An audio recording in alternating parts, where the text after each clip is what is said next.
A big highlight within our team has just been the ways in which we've been able to coordinate outside events where we just hang out with one another and get to know each other. They help us work well with one another because we understand how we all think.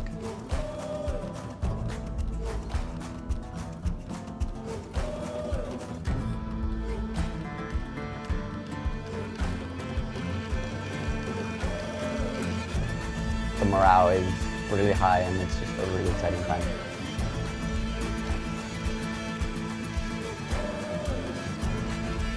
I love my team. Everybody's super friendly, nice, and we have like a fun environment.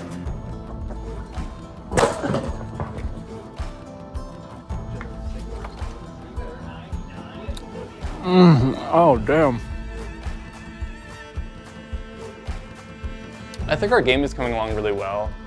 We've definitely had our stumbling blocks and adjustments as with any team project, but we've learned to work well with each other.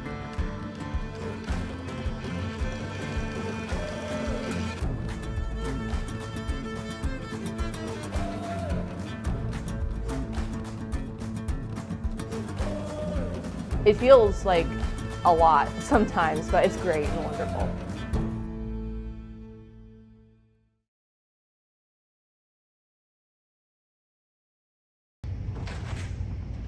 Hi, I'm Riley. I really love the energy in that opening. It represents the passion and dedication to our craft that we try to cultivate on RNG Forge. The energy and excitement for our game, it really comes through in our work. And because of that, we have a lot of really fun stuff to show you today. So before we get started, as always, our word of the status update. And for this one, it's perpendicular. The definition of perpendicular is a straight line at a 90-degree angle to any flat plane or surface. Now, we have a lot of fun stuff to cover today, starting with our goal for this presentation. Now, being at halfway through the project pipeline, we wanted to do something a little bit different and make this status update more special. And so we've added a little bit of spice. Last month, we showed you work that was done under the hood in our Under the Hood status update. And the month before that was our vertical slice status update. And in that, we showed you some mechanical gameplay as well as a visual target. And that was a really big month for us. You know, we came a long way, we all worked as a team, and we ended up seeing the results in a polished and refined state. And so we decided to do something similar this month. And for this status update, we are calling it Perpendicular Slice. Following similar guidelines to vertical slice, we had that same goal in mind.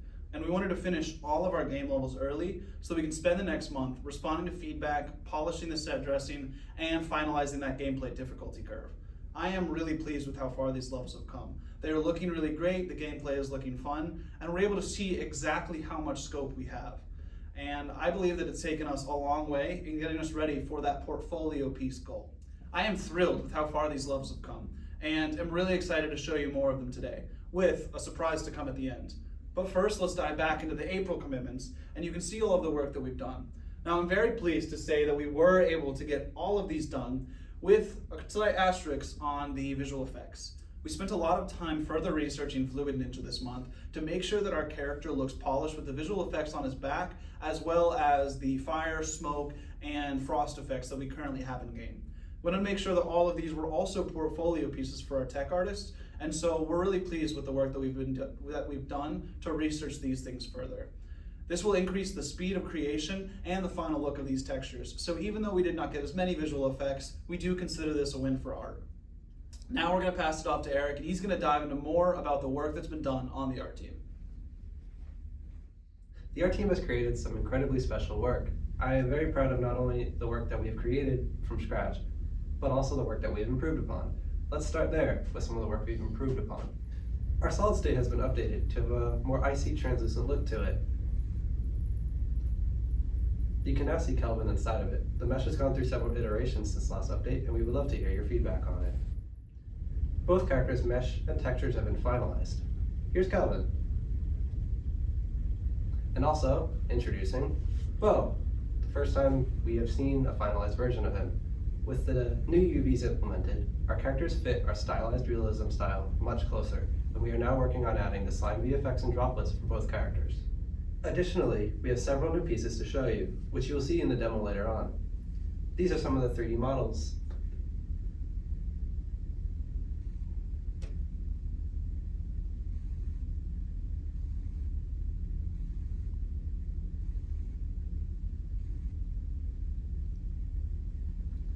As you can see, we have a ton of new models to work with, including some walls, pipes, spaceships, lights, and more.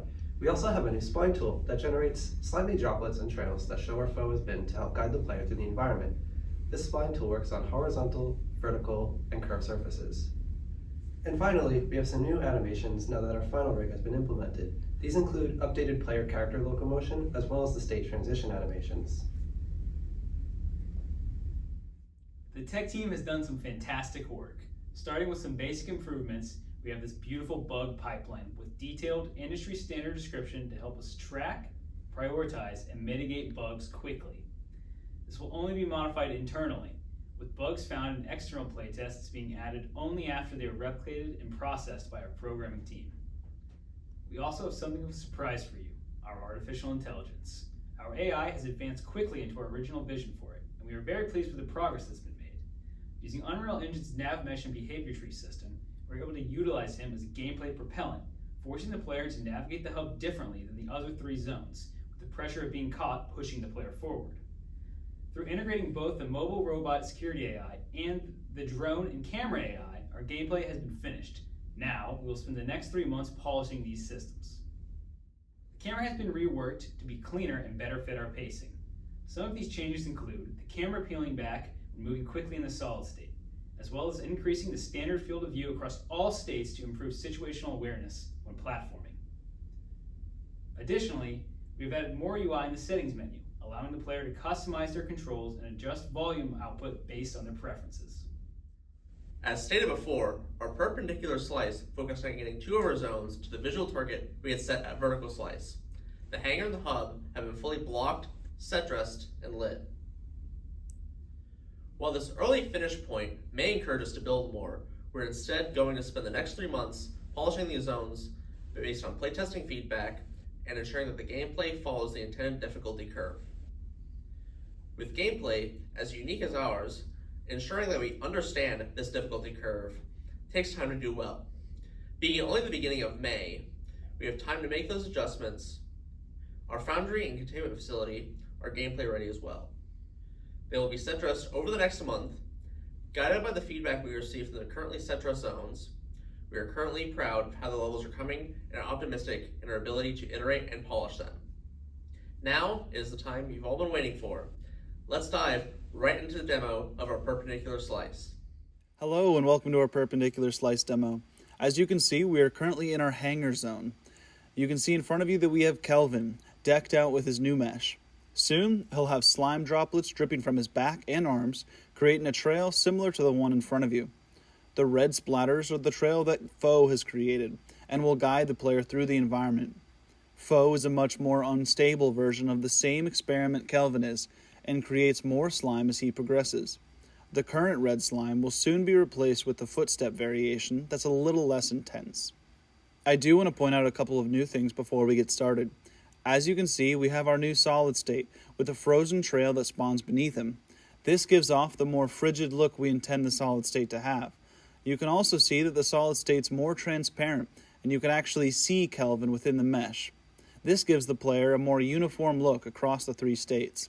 As the player moves, you may notice that the camera peels back slightly to show off more of the speed.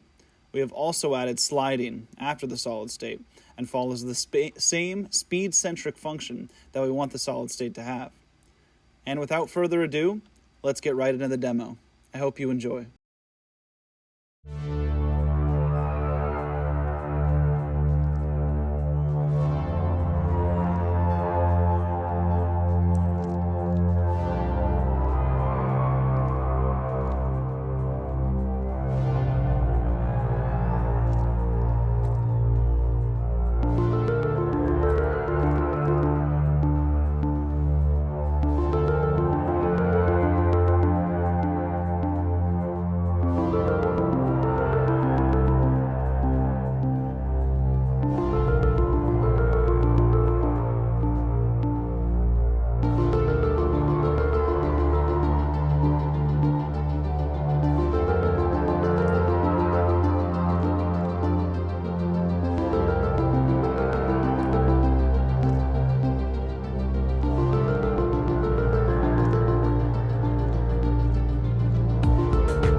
and that is our Kelvin perpendicular slice. I am very pleased with how far the team has come. This month we were firing on all cylinders. Tech artists, programmers, and animators were working in perfect cohesion to bring Kelvin from what he was last month to this polished, more stylized, realistic look that we have. Level designers, 3D modelers, and tech designers were a well-oiled machine, pumping out beautiful levels with engaging gameplay. Everything done this month was passionate, dedicated, and according to schedule, and I am very proud of this team. The road is not nearly over yet though. We have more to polish and more talent to demonstrate. So let's take a look at our risk and see where we stand. Now in the past status updates, we showed you these risks. And as promised, all of them have been mitigated. We are really proud of the look of the liquid state and the effort that went into it. It functions and looks great on its own, but did not fit cohesively with the other states. Our most recent modifications include using distant fields on a new mesh with our old IK rig that allows us to create more realistic movement, while also allowing us to have more control over its modification. This has been an impressive combined effort from the programmers, tech artists, and animators, and has become a staple portfolio piece for all involved. Additionally, last month we realized that many of our action blocks were very large and did not fit the structures that we currently had in the levels. Instead of scrapping everything and starting from scratch, we have instead adjusted the size of certain areas and cut some walls to accommodate for these needs. And it's allowed us to combine our action blocks with our levels nicely. Finally, we were unsure how we would playtest internally and externally. We want to be ambitious with our external playtest and push it to as many players as possible, but we didn't want to walk into our playtest blind and had that listed as our main risk. We have developed our plan for broadcasting that playtest, distributing it, and the data that we would like to receive. We will get into details of that momentarily. These are the risks we are looking to mitigate over the next month. Looking forward, we've mapped out our biggest risk that we intend to mitigate over the next month. They are as follows. Now that we have our areas mapped out, we are looking into tutorializing our gameplay in a progressive, understandable way. We are looking into ways to add this functionality seamlessly without raising our scope. On top of that, we noticed that our game camera pops in and out frequently. We want the camera to be far enough away from the player to assist in platforming abilities, but close enough to be able to navigate tighter areas comfortably. Finding the right balance is very important to us, and we will have an answer for you soon. And then finally, we know that our game is sure to have a lot more bugs than we have already found. We have a character changing shape and size and speed constantly. Ensuring that we are fixing as many bugs as possible is paramount, so we are researching ways to test specifically for bugs. Currently, we are interested in a team-to-team bug bash, but are looking at ensuring that it is an effective use of our time. And then before we get into feedback, let's talk about scope cap. Just to recap, the number you're about to see represents the team's capacity in relation to the work we have to do. As stated during status update 3, we expected to learn as we work and update our metrics accordingly to represent our risk assessments and task expectations. We're happy to show that from last month till now, we did just that and have lowered our scope by 5%, and we now sit at 83% scope capacity. In addition, Ron addressed the fact that studios in the industry tend to have their contingency risk percentages at around 15 to 20%, while we had ours at 10%. So we're gonna take that 5% we lowered and add it to our contingency to have a solid 15% of risk contingency for any unprecedented contingencies and risks that might occur. And finally, let's review the feedback we got in the last status update. Now, Ron brought up some concerns that we were cutting our external temperature restrictions too soon. So the team got together and we looked at all the action blocks we currently had and made sure that we weren't making that cut unnecessarily. Now, as a result, we are using our heat-seeking drones and cameras to restrict the player in larger areas to specific states that they should stay in. At the same time, in certain action blocks where the player should be in the solid state, we'll be applying frost to those textures as well as smoke in the textures that we will have on the liquid state.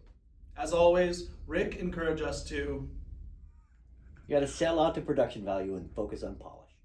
On top of that, Ron advised us to get a couple of your greatest hit action blocks all gussied up and into an external playtest. And that is what we are very proud to announce to you today. Our first major playtest is live and available for any of you to play. By clicking the link in the description, you can download the playtest directly onto Steam and begin playing and providing feedback to us. The goal of this playtest is to test our mechanics and action blocks and see whether or not they are fun and whether or not they make sense to use. The experience has been tailored to take you through all of our major action blocks, many of which have already been integrated into the demo you saw today. This is intended to be limited to students, advisors, and professors exclusively. And while it is currently available to download with a feedback form, we would like to capture the footage of this experience on video to better understand the player actions and directions. For our fellow classmates, in the description of this video, you will also find a sign-up sheet where you and another FIEN will take turns playing the game and communicating what you're experiencing with one another. The leads and I will be creating Discord calls with us and the 2 participants to screen record the experience. Our cameras will be off and we will not be talking. However, we just want to be able to capture that footage and watch you 2 interact with each other. For the professors, right after today, I'll be sending an email to you, scheduling a time that we can hop on a Zoom and record you playing through the game on your own as well. Over the next month, we will be playtesting heavily internally and use the data we collect to guide our larger external playtest outside of FIEA. We will implement back-end data collection systems based on what we find and implement those into the larger external playtest. Some of these metrics will include number of deaths per action block, amount of time spent in each state, and a heat map of the environment throughout the game. We'll use all of this information to make adjustments to the flow, look, and feel of our gameplay. Prior to June, we will be placing a heavy emphasis on marketing. We have developed a list of indie game dev Twitter and TikTok accounts that we'll be posting to, duetting, and emailing throughout the month. This playtest will go on until the 8th. We will then process our data and implement changes over the next month based on that feedback. After we have fully responded to this feedback and marketed our effort much more publicly, we will have that larger playtest in mid-June. This will feature the game from start to finish, entirely set, dressed, and ready. The playtest goal will be focusing more on gameplay progression and our visuals. Afterwards, we can respond to all of the feedback from there.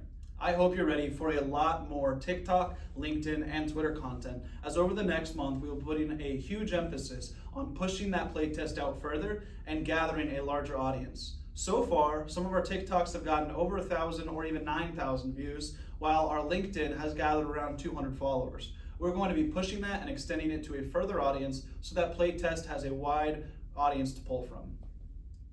And that is our perpendicular slice. Thank you so much for watching. Anyone watching can click on the link in the description and head straight to Steam and request access to our playtest.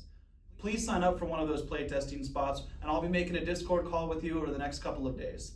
We are RNG Forge. This is our game, Kelvin, and thank you for watching.